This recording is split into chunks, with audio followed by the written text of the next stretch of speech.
Greetings, my lovely people. Live Topic TV again with the next one. Right now, I come to show you about this lady from US. She's born US, lawyer also.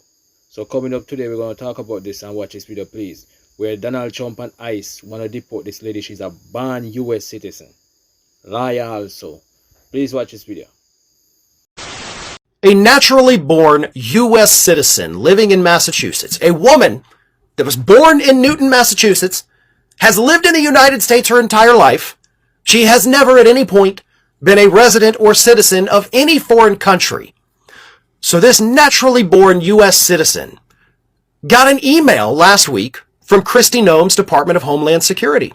And the letter said, "It is time for you to leave the United States. Do not attempt to remain in the United States. The federal government will find you."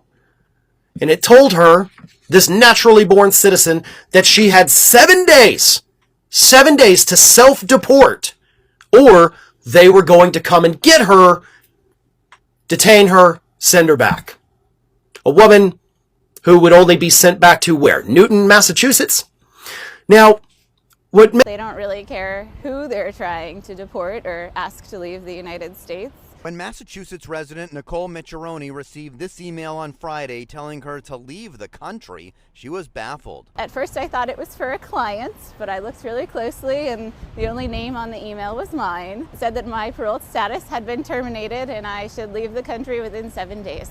But the 40-year-old is a U.S. citizen. I think it's most likely a mistake, and they're just casting a really wide net. But it's a little concerning that these are going out to U.S. citizens. Micciarone is an immigration attorney working with many clients facing possible deportation issues, so her name and email are on a lot of paperwork. In a statement, a senior Department of Homeland Security official told us Customs and Border Protection is issuing notices terminating parole for individuals who do not have lawful status to remain. If a non-personal email such as an American citizen contact was provided by the alien, notices may have been sent to unintended recipients. I think it's really scary that this is going on. It says that they're not being very careful. I think it's a scare tactic. I think they want people afraid of immigration. makes this story better is that this individual is not just some regular woman.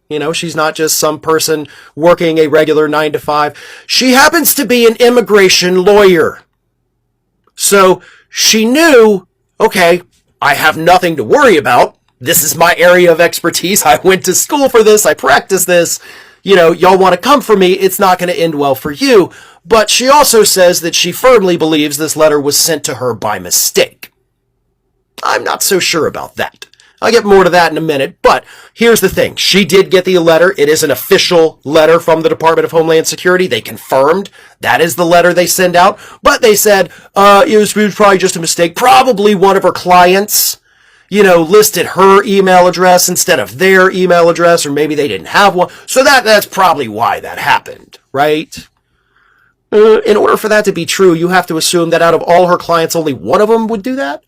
That seems weird. That seems statistically not possible. If you're talking about people who are in the country illegally or at risk of deportation, you would think more of them would do that, right?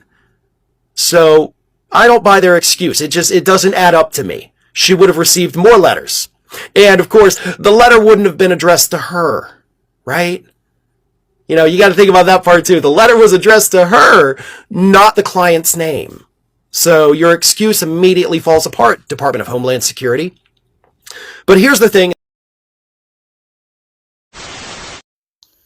Yes, guys, you see what's happening now, guys. You look funny to see that your own citizen, you're gonna dip the person to a different country where you know nothing about other country. There's never leave the country or go outside to another place. Man, is that some shit? This is what it's come to. A U.S. citizen is being held in a detention center by ICE.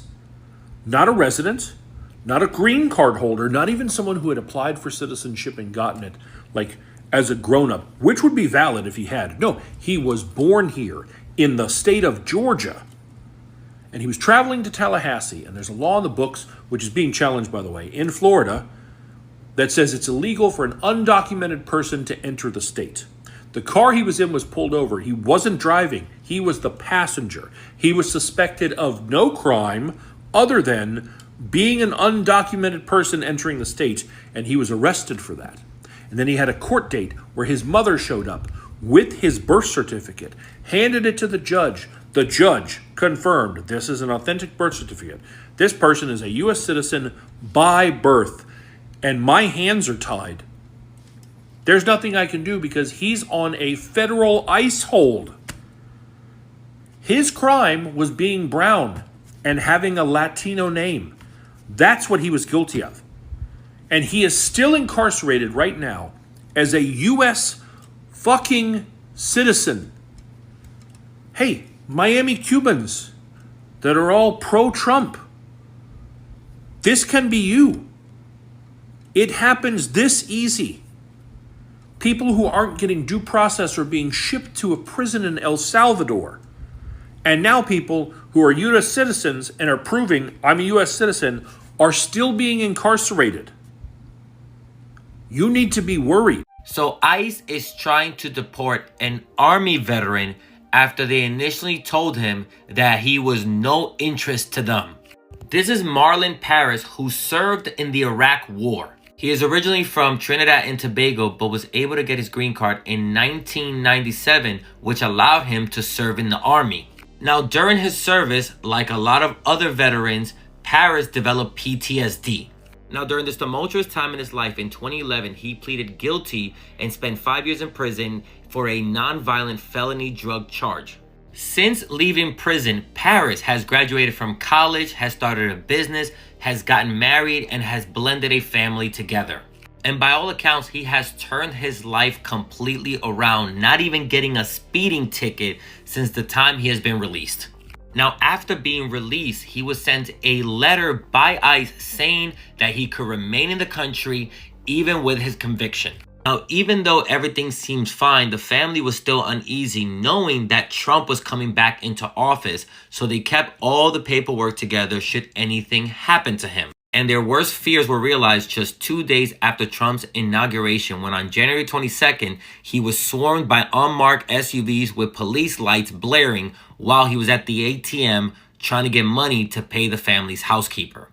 And all ICE told the family was that Marlon was on a list. He is now being detained at the Flores Correctional Center, with his next hearing date being March 24th, where it will be decided whether the case will be dismissed or if Marlon Paris is eligible for deportation. Here is someone who risked their life for a country that is not theirs. And the decisions he made were a result of his time in the service. And this country, who says that they love their veterans, instead of trying to help one, is trying to deport him. And here's the thing about the United States. It will push you to make decisions you wouldn't normally make. But when you're able to actually work past all the trauma that this country has inflicted you, and you actually come out on the other side like Marlon did, the United States will never let you forget the tools that no longer serve you. And unfortunately, Marlon's story is not unique. In the U.S., there are 94,000 veterans, at least that we know of, that have been deported. This country wants them to serve and give their life for this country. But as soon as they do anything wrong, it's ready to deport them. I really hope Marlon wins this case and is able to remain in this country. That is the least this country owes him. And remember, to keep up with news stories like these, sign up for my newsletter, check out my podcast, or one of my other social media sites, link in bio.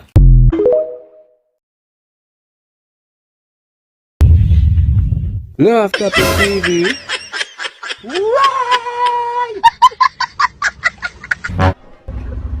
You serious?